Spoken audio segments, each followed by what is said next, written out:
Line to left center field. It's in for a base hit. Here comes Iglesias around. The throw is up the line. Padres walk it off.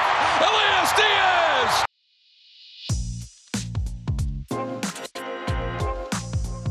From MLB.com, this is the Morning Lineup Podcast. I'm your host, Matt Monaghan.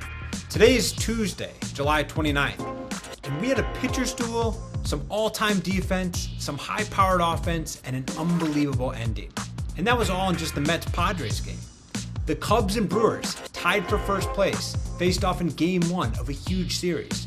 There were some trades, and one prime trade candidate who had a hit-by-pitch scare.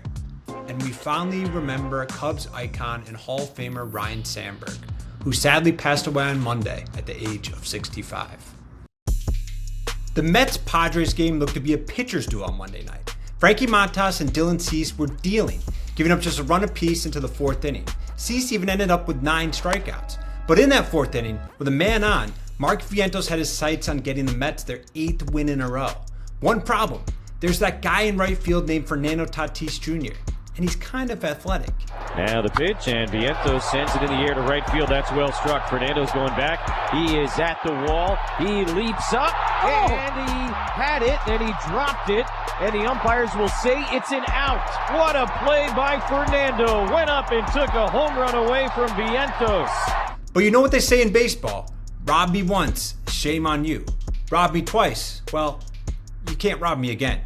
Vientos came up to the plate in the very next inning, this time with the bases loaded, and Marky Mark got the party started.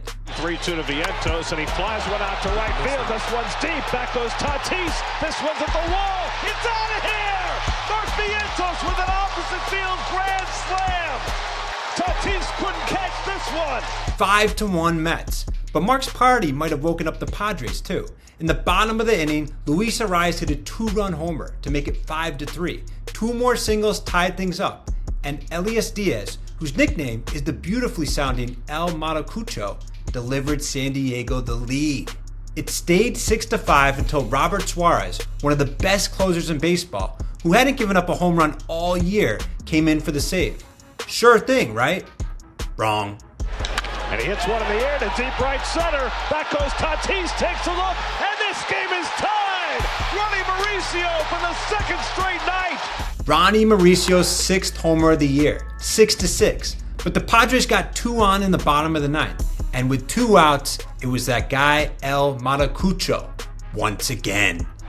And Diaz lines it into left field. Here comes Nimmo, has to play it on a hop. Iglesias rounding third. Here's the throw to the plate, no shot, and the Padres walk it off.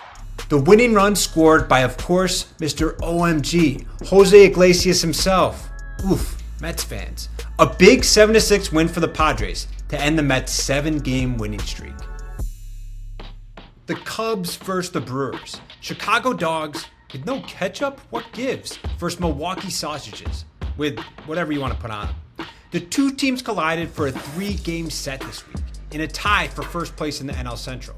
Jacob Misiorowski, the Whiz Miz kid, took on Cy Young candidate Matthew Boyd in Game 1 last night. And the Miz, he had a rough first inning. Little dribbler out front of the mound. Misiorowski picks it up, throws it away! And 2 runs come in to score. The Cubs on top 3-0. Misiorowski gave up 3 runs in the first to allow the Cubs an early 3-0 lead. Things did not look great. But Matthew Boyd, who hasn't really had a hiccup all season, finally had his hiccup. He couldn't stop hiccuping in the 3rd inning. Line to right, a base hit. That'll tie the game. Vaughn headed for 3rd. It's a brand new contest in Milwaukee. Milwaukee scored 4 in the 3rd to take a 1-run lead. They scored another in the 5th on an Andrew Vaughn home run, another in the 6th on a Sal Frelick dinger, and then in the 7th, it was that guy Christian Yelich again. The 1-1. Yelich drills it deep into right. This is way back. Tucker looking.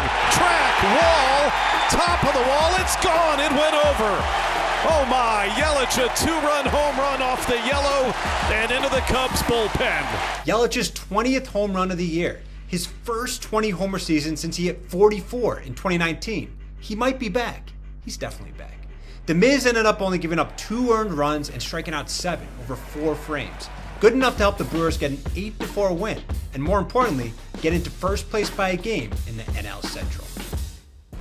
Coming up, a top trade target comes out of the game after getting hit by a pitch, and remembering Rhino. The D-backs lost to the Tigers 5-1. Detroit's recently called up prospect Troy Melton pitched 7 scoreless with 5 strikeouts. But the big news out of the game was top trade deadline target Eugenio Suarez getting hit on the hand by a pitch in the 9th. Suarez came out of the game, wincing in pain when the trainer tended to him. The slugger went in for x-rays, and they came back negative. As D-backs manager Torey Lovullo said, about a half a dozen teams were holding their breaths. Ronald Acuna Jr. hit a 468-foot home run, his longest of the year and the 5th longest of his career, to help the Braves to a 10-7 win over the Royals. Marcell Ozuna and Austin Riley also homered in the victory. The Orioles blew out the Blue Jays 11-4. The O's hit 4 homers, including Ramon Laureano's 15th and Cedric Mullins' 15th, roughing up Chris Bassett. George Springer was also hit in the head by a pitch late in the game and removed. Manager John Schneider said it more got him in the shoulder and was hopeful there wasn't serious injury.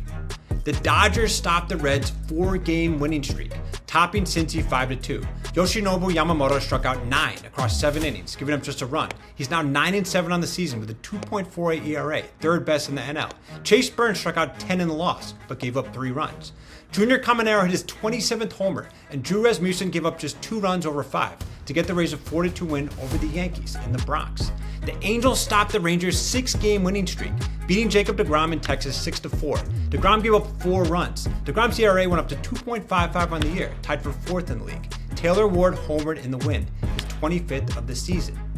In some other trade non-game news, the Tigers traded their number 14 prospect catcher Enrique Jimenez to the Twins for right-handed pitchers Chris Paddock and Randy Dobnak. The two will give Detroit some depth, but they won't be aces by any means. Paddock has put up a 4.95 ERA in 111 innings this season, while Dobnak has spent most of the year at AAA with an ERA over 7. The Brewers are in the process of finalizing a trade with the Rays for catcher Danny Jansen, providing some backup help behind Wilson Contreras. Jansen has posted 11 homers and a 703 OPS for the Rays this year. The Braves acquired Carlos Carrasco from the Yankees, mostly as a placeholder for their injured rotation. Seth Lugo is not going anywhere, signing a 2-year extension to stay in Kansas City until at least 2027, while Casey has lost all-star Chris Bubich for the rest of the year to a left rotator cuff strain. And Emmanuel Clase has been placed on non-disciplinary paid leave through August 31st, while MLB continues its sports betting investigation.